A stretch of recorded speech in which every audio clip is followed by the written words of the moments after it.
بسم اللہ الرحمن الرحیم قد افلح من تزکا وذکر اسم ربہ فصلی سبحان ربک رب العزت عما یصفون وسلام علی المرسلین والحمد للہ رب العالمین اللہم صلی علی سیدنا محمد وعلی آل سیدنا محمد مبارک وسلم۔ اللہ تعالیٰ نے انسان کے جسم کے اندر ایک عضو بنایا ہے، چھوٹا سا ہے۔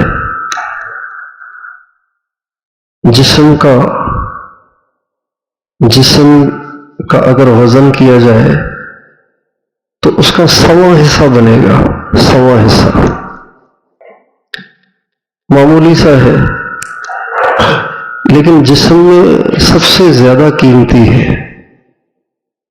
انسان کے جسم میں سب سے زیادہ قیمتی ہے۔ اللہ تعالیٰ نے انسان کے سارے جسم کو انسان کے حوالے کیا ہے اور اس کو استعمال کی اجازت دی ہے، لیکن اللہ تعالیٰ نے جسم ہمارے ہینڈ اوور کرتے ہوئے جب اللہ نے یہ جسم ہمارے حوالے کیا تو اس وقت پہلے ہی یہ شرط لگا لی تھی کہ اسے نہ چھیڑنا، یہ میرا گھر ہے، یہ میرے رہنے کی جگہ ہے، اس میں کسی اور کو نہ لانا، اس میں کسی اور کو جگہ نہ دینا، اس میں کسی اور کو نہ بسانا، یہ میرا ہے۔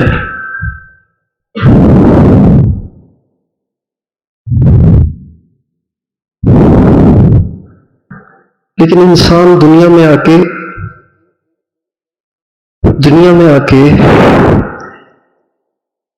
دنیا کے ساز و سامان اور دنیا کی زیب و زینت، دنیا کے مال و متاع اور دنیا کے خوبصورت چہرے اور دنیا کی رنگینیاں دیکھ کے متاثر ہو کے جس دل کو اللہ نے اپنے نام الاٹ کیا تھا وہ اوروں کو دے دیتا ہے۔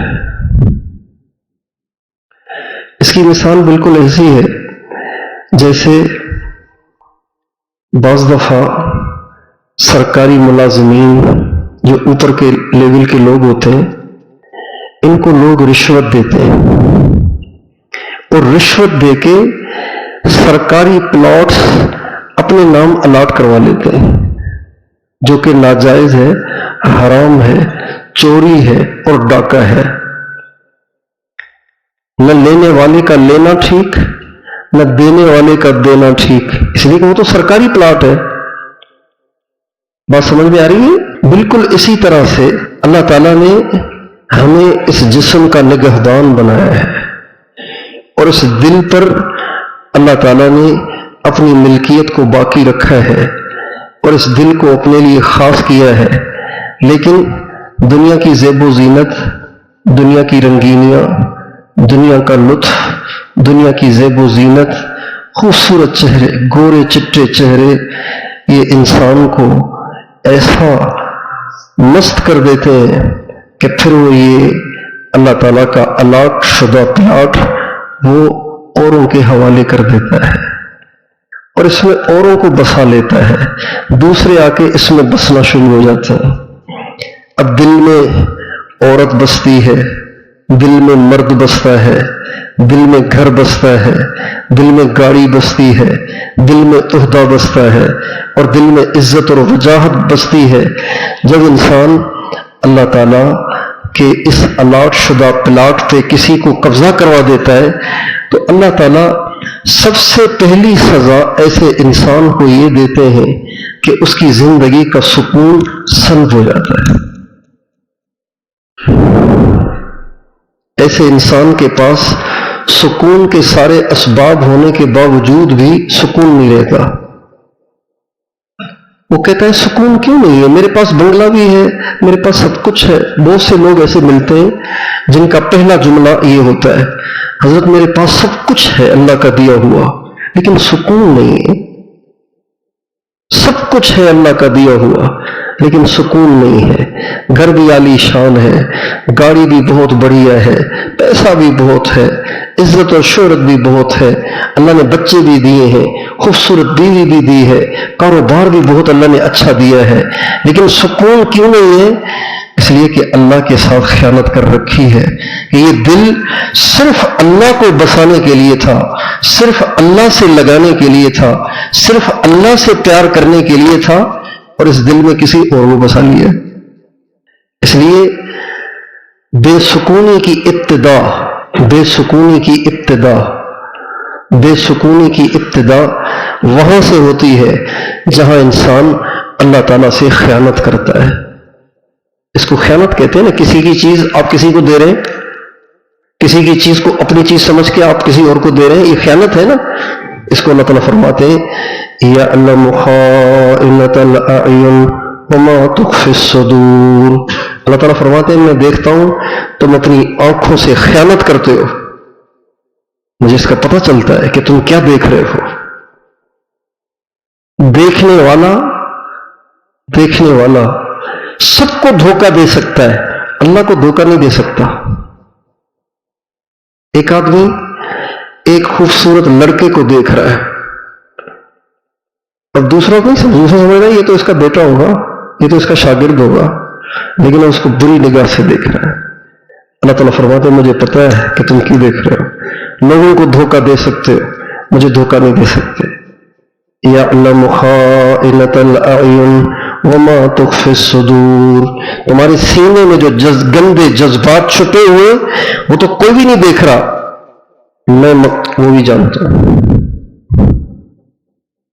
اس لیے یہ انسان کی ذمہ داری ہے, یہ انسان کی ڈیوٹی ہے کہ وہ اس دل کو اللہ کے لیے خاص کرے, اس دل کے قریب کسی کو آنے نہ دے, پہریدار بن جائے, گارڈ بن جائے, گن مین بن جائے, اپنے دل پہ پہرا لگائے کہ میں نے اس دل میں کسی اور کو آنے نہیں دینا.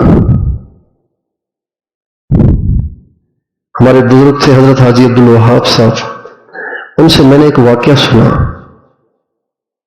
فرمانے لگے کہ شیخ الاسلام حضرت بابا فرید الدین گنج شکر رحمۃ اللہ علیہ, نام سنا ہے آپ نے؟ بہت بڑے بزرگ تھے, بہت بڑے عالم بھی تھے, بہت بڑے بزرگ بھی تھے. ان کی بیٹی تھی اور وہ بہت خوبصورت تھی. ان کی بہن کا ایک بیٹا تھا, تو ان کی بہن نے ان سے کہا کہ آپ اپنی بیٹی کی شادی میرے بیٹے سے کر دیں. اور ان کا جو بیٹا تھا ان کی بہن کا بیٹا, اس کا نام تھا علی احمد صابر, جو بعد میں خواجہ علی احمد صابر کے نام سے مشہور ہوئے, جن کے ذریعے سے سلسلہ چشتیہ صابریہ چلا.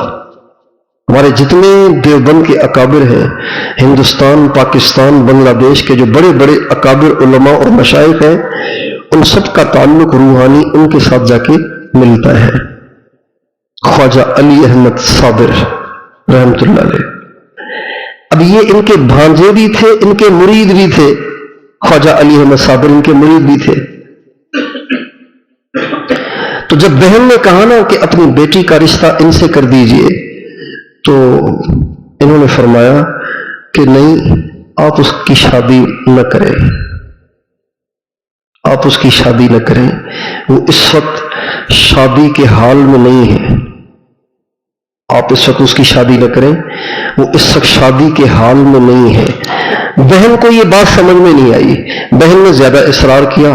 ان کا ٹھیک ہے کر دو نکاح, میں نے آخر بیٹی کسی کو تو دینی ہے, آپ میری بہن ہے, آپ کا زیادہ اصرار ہے تو لے لے, لیکن آپ کا بیٹا علی احمد ابھی شادی کے حال میں نہیں ہے. لیکن بہن کے اصرار پہ بالآخر انہوں نے شادی کر دی, نکاح ہو گیا, رخصتی ہو گئی. جب حضرت خواجہ علی احمد صابر رحمۃ اللہ علیہ اپنی دلہن کے کمرے میں داخل ہوئے اور اپنی دلہن پہ نظر پڑی, تو وہ تو انتہا درجے کی خوبصورت تھی. جو ہی ان پہ پہلی نظر پڑی, جو کہ جائز تھی, یہ پہلی نظر جائز تھی چونکہ بیوی تھی ان کی, یہ نظر جائز تھی. جب ان پہ پہلی نظر پڑی تو وہ اتنی خوبصورت لگی کہ انہوں نے آسمان کی طرف نظر اٹھائی اور کہا یا اللہ، آج تک تو میں نے اس دل میں کسی کو داخل نہیں ہونے دیا، لیکن آج یہ لڑکی میرے دل میں جانے لگی ہے، اب یہ لڑکی میرے دل میں گھر بنانے لگی ہے.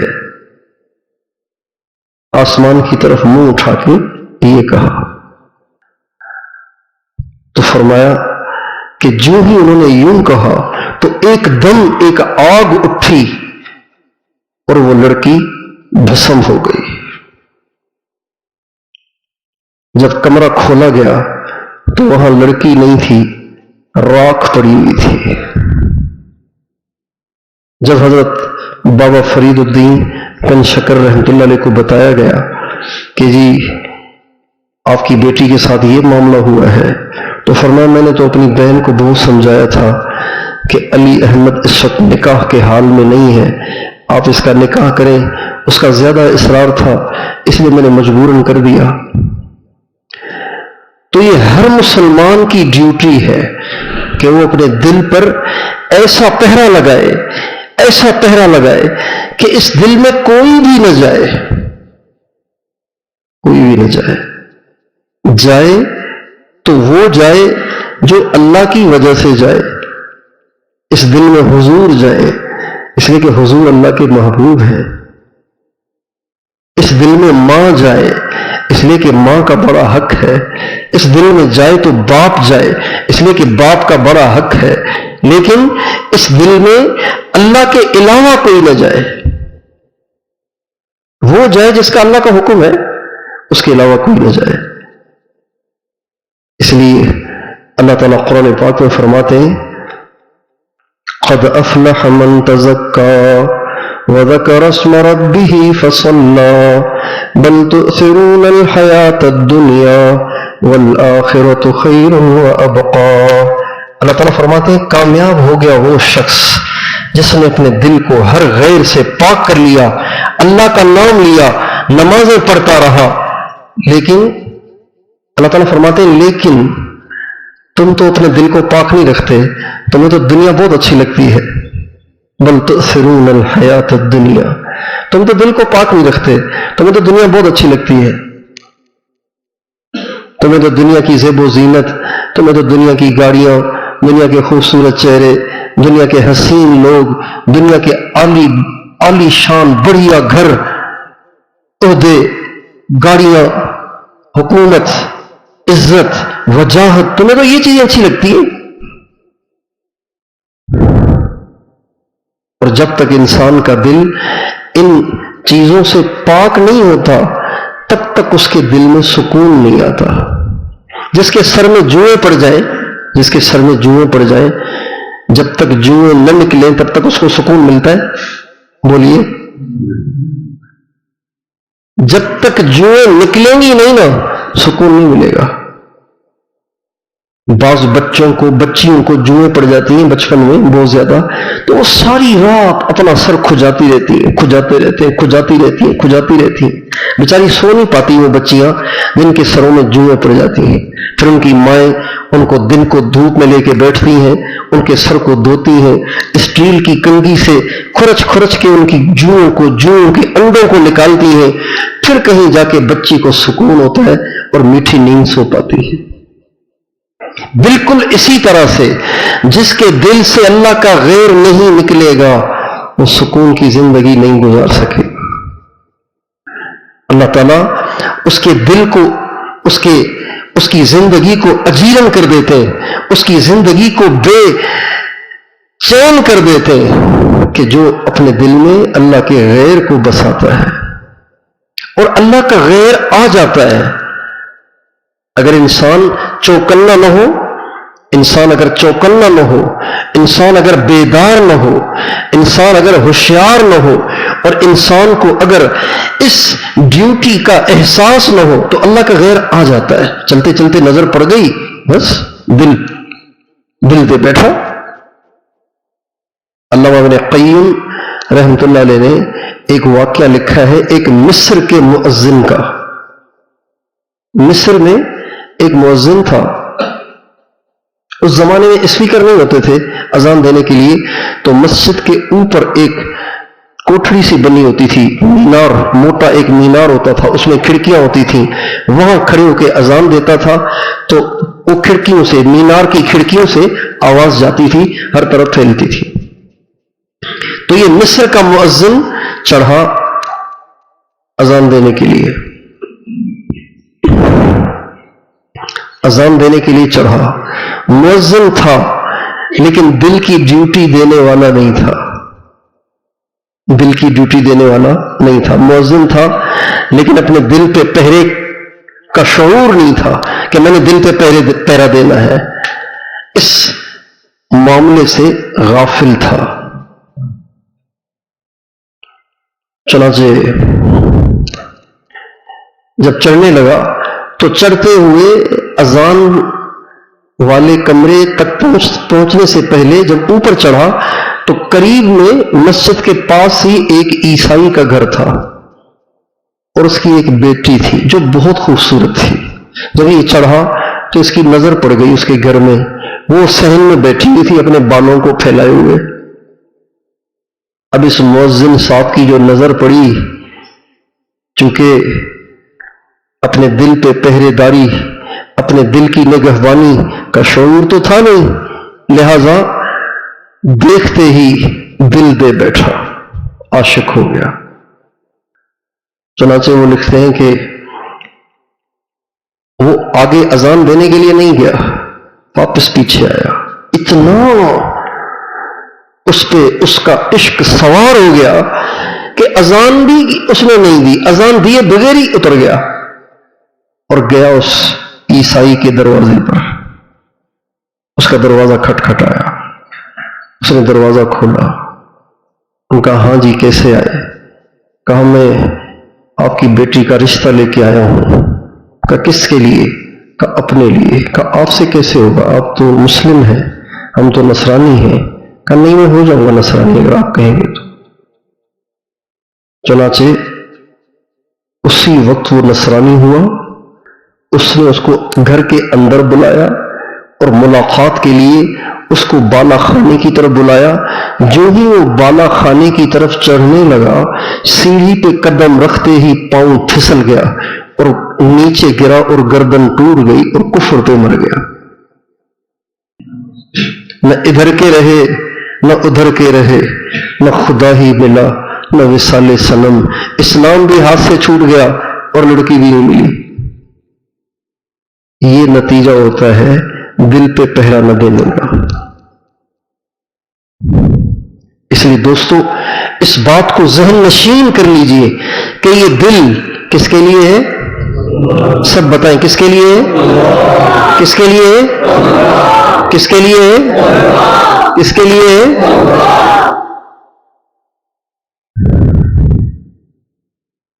اس صرف اللہ کے لیے ہے. لا الہ الا اللہ, کوئی نہیں میرا محبوب سوائے تیرے. لا الہ الا اللہ, کوئی نہیں مطلوب میرا سوائے تیرے. لا الہ الا اللہ, کوئی نہیں مقصود میرا سوائے تیرے. یا اللہ میں تجھے چاہتا ہوں, میں کچھ نہیں چاہتا. دنیا کے عہدے مل بھی گئے تو چھوٹ جائیں گے, دنیا کی دولت مل بھی گئی تو یہی رہ جائے گی. دنیا میں نے عالی شان گھر بنا بھی لیا تو کون سا ہمیشہ رہنا ہے, ایک دن قبر میں جا کے سونا ہے. اگر دنیا کی حکومت مجھے مل بھی گئی تو ایک دن یہ تخت مجھ سے چھین لیا جائے گا, اور دنیا کی ساری خواہشات میری پوری ہو بھی گئی تو آخر میں نے مرنا ہے, تیروں کی خوراک بن جانا ہے. لیکن یا اللہ میں نہیں چاہتا یہ چیزیں, میں تجھے چاہتا ہوں, تو مجھے مل جائے.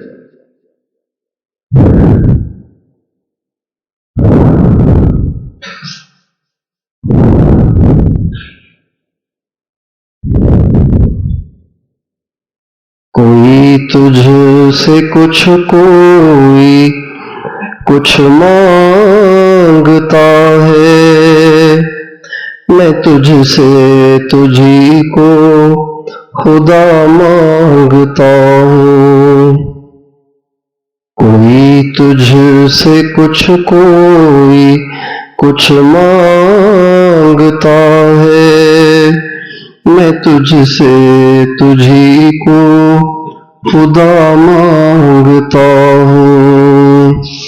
کوئی مجھ سے پوچھے میں کیا چاہتا ہوں، میں اپنے خدا سے خدا مانگتا ہوں۔ وہ ہو جائے میرا میں ہو جاؤں اس کا، یہی رات دن میں دعا مانگتا ہوں۔ نہ یہ چاہتا ہوں نہ وہ چاہتا ہوں، میں اپنے خدا سے خدا چاہتا ہوں۔ اس کیفیت سے ہر مسلمان کے لیے جینا فرض ہے۔ ہم لوگ اس بات کا خیال نہیں کرتے، اس لیے زندگی میں بے سکونی ہے اور دل میں پتہ نہیں کیا کیا کچرا بھرا پڑا ہے۔ دل صاف ہو، پاک ہو، کوئی نہ ہو اس میں، صرف اللہ ہو۔ اللہ تعالیٰ قیامت کے دن شکل نہیں دیکھیں گے، اللہ تعالیٰ قیامت کے دن شکل نہیں دیکھیں گے، کالا ہے کہ گورا ہے۔ اللہ تعالیٰ قیامت کے دن بینک اکاؤنٹ چیک نہیں کریں گے، کتنے پیسے ہیں اس کے پاس، کتنے پیسے چھوڑ کے آئے دنیا میں، یہ نہیں دیکھیں گے۔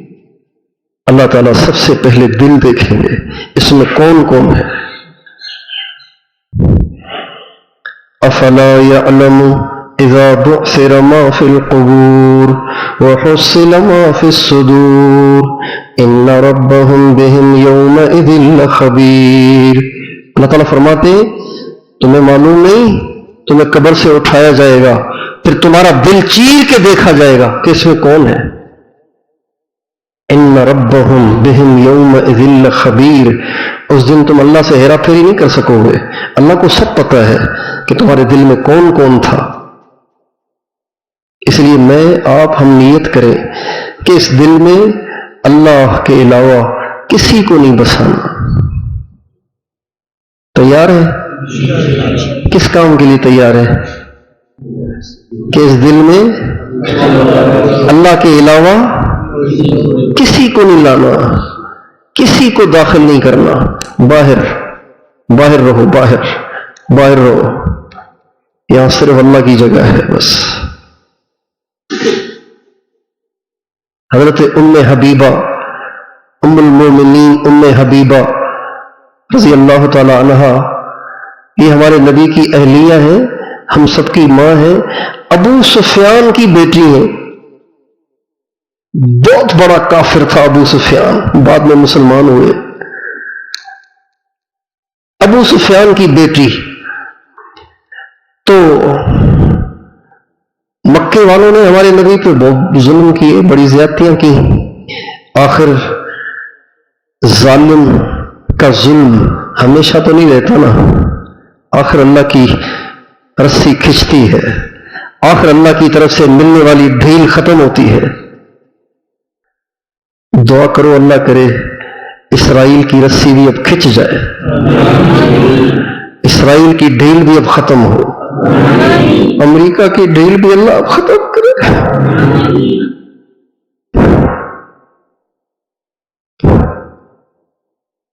ظالم کا ظلم ہمیشہ نہیں رہتا، ضرور اس کی رسی کھنچتی ہے، ضرور اس کی ڈھیل ختم ہوتی ہے۔ قریش مکہ نے ہمارے نبی پہ مسلسل زیادتیاں کی، ظلم کیے، آخر اللہ کی پکڑ میں آ گئے۔ اتنی قحط سالی کہ بھوک سے دل بلا اٹھے۔ تو قریش مکہ آپس کو کہنے لگے کیا کرنا چاہیے؟ کہنے لگے محمد کی بد دعا ہے، جاؤ اس سے معافی مانگو، ان سے دعا کراؤ گے تو یہ مصیبت ہٹے گی۔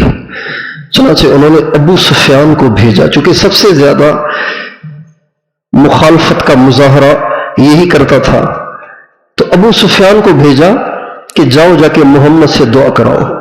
چنانچہ ابو سفیان مکے سے چلا اور آ کے ہمارے نبی سے ملا اور کہا محمد تیری قوم بھوک سے مر رہی ہے، تم ان کے لیے دعا کرو۔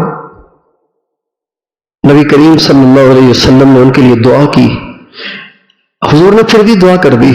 دیکھیں تو صحیح ہمارے نبی کے اخلاق، ہمارے نبی کی رحمت للعالمین، ہمارے نبی کی کریمی، کہ ایسوں کے لیے بھی دعا کر دی۔ چنانچہ کئی سالی دور ہو گئی، جب وہ مدینے میں آیا ہمارے نبی سے دعا کرانے کے لیے تو اپنی بیٹی سے بھی ملنے گیا، ام حبیبہ سے۔ جو ہی وہ گھر میں داخل ہوا، حضرت ام حبیبہ کے گھر میں،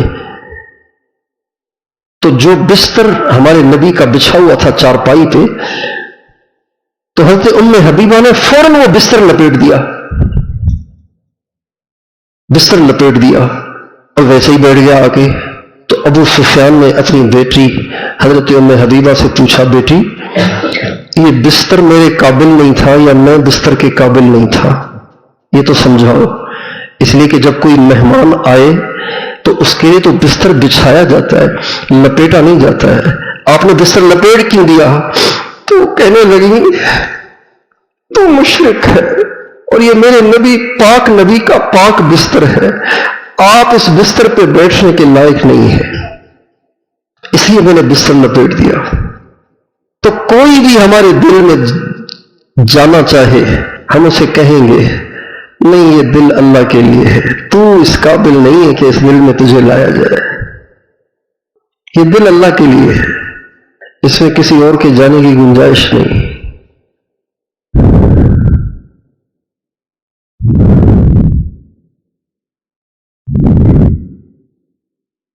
یہ دل اللہ کا مسکن ہے، اللہ کے لیے الاٹ ہے، اللہ ہی کی ملکیت ہے، یہ اللہ ہی کا گھر ہے، اس میں کسی اور کی گنجائش نہیں ہے۔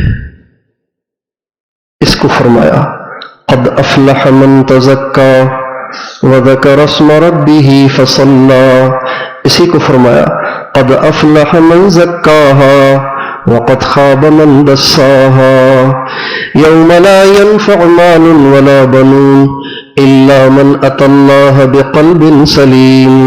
قیامت کے دن مال بیٹے کام نہیں آئیں گے، وہ دل کام آئے گا جو سب سے پاک ہو، اس میں کوئی نہ ہو سوائے اللہ کے۔ تو میں آپ اپنے دل کو پاک کرنے کی، اپنے دل میں اللہ کو بسانے کی، اپنے دل میں اللہ کو لانے کی نیت کر لے اور ساری زندگی اس دل پہ پہرا لگائے، بیدار رہے، ہوشیار رہے، چوکنے رہے کہ کہیں اس دل میں کوئی چور نہ گھس جائے، اس دل میں کوئی اور نہ آ جائے اور دل پلید نہ ہو جائے۔ جو لوگ نمازی ہوتے ہیں نا، نمازی ہوتے ہیں تو وہ گندے پانی کے پاس سے جب گزرتے ہیں تو بڑی احتیاط کے ساتھ اپنے پانچوں کو، اپنے پاؤں کو، اپنے جوتوں کو دیواروں سے چپک چپک کے گزرتے ہیں، اس لیے کہ ہم نمازی ہیں، ہمارے پانچوں پہ چھینٹے پڑ گئے تو پھر ہمیں کپڑے بدلنے پڑیں گے، مسئلہ ہو جائے گا، پاک کرنا پڑے گا۔ بالکل اسی طرح سے ساری زندگی اپنے دل کو بچا بچا کے رہنا ہے، اس میں کوئی آ نہ جائے، یہ کسی سے متاثر نہ ہو جائے، یہ کسی کی طرف مائل نہ ہو جائے، اس دل میں کوئی گھس نہ جائے، ہر وقت اس کی فکر رہے، اس کا خیال رہے۔ تو کوشش کریں گے انشاءاللہ اس کی۔ اللہ تعالیٰ میرے دل کو بھی پاک کرے، آپ کے دلوں کو بھی پاک کرے۔ ہم سب کے دل بہت گندے ہو گئے ہیں، اللہ کرے یہ مرنے سے پہلے پاک ہو جائے۔ ہمارے نبی صلی اللہ علیہ وسلم اپنے دل کی پاکی کی بہت دعائیں کرتے تھے۔ ایک دعا اللہم طہر قلبی من النفاق وعملی من الریاء ولسانی من الکذب وعینی من الخیانہ فإنک تعلم خائنۃ الأعین وما تخفی الصدور۔ یہ ہمارے نبی کی دعا ہے جو ہمارے نبی مانگا کرتے تھے، دل کو پاک کرنے کی دعا۔ دوسری دعا یہ ہمارے نبی نے تہجد کے وقت میں مانگی ہے اور سجدے میں مانگی ہے، وہ کیا ہے؟ رب اعط نفسی تقواها وزکها انت خیر من زکاها انت ولیها ومولاها، اے میرے رب میرے نفس کو پاک کر، میرے نفس کو تقوی دے اور اسے پاک کر، تو سب سے اچھا پاک کرنے والا ہے اور تو ہی تو میرا والی وارث ہے، تو نہیں کرے گا تو کون کرے گا؟ یہ دعا ہمارے نبی نے تہجد کے وقت میں سجدے میں مانگی ہے۔ تو بھئی ہم بھی اپنے دل کو پاک کرنے کی کوشش میں لگے رہیں گے انشاءاللہ۔ اللہ تعالیٰ مجھے اور آپ کو اپنے غیر سے پاکیزہ دل عطا فرمائے اور ہمیشہ اپنے دل کی نگہبانی کی توفیق عطا فرمائے۔ وآخر دعوانا ان الحمد للہ رب العالمین۔